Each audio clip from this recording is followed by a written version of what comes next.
To calculate the demand for multiple tanning beds, we need to follow a few steps outlined in the National Electrical Code, specifically using Table 220.20. Firstly, determine the total amperage of all the tanning beds. In this scenario, we have 2 tanning beds rated at 45 amps each and 12 tanning beds rated at 17 amps each. The calculation for the 2 beds is 2 beds multiplied by 45 amps per bed, which equals 90 amps. For the other 12 beds, it is 12 beds multiplied by 17 amps per bed, which totals 204 amps. To get the overall total amperage before applying any correction factors, we add the 2 results together.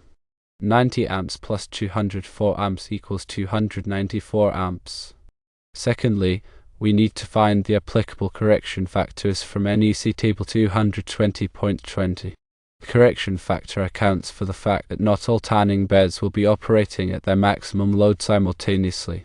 For the 2 tanning beds totaling 90 amps, the correction factor from the table is 0.9.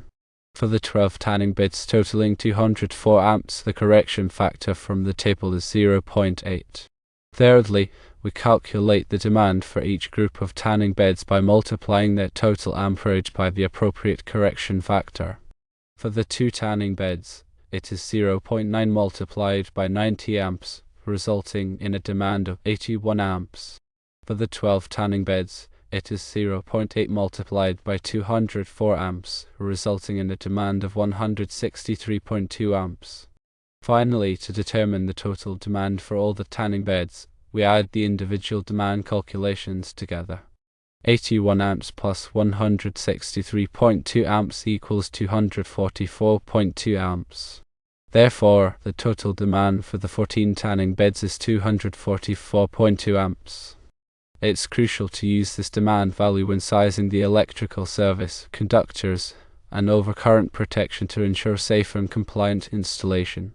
This process ensures that the electrical system can handle the actual load imposed by the tanning beds, considering the diversity of their operation.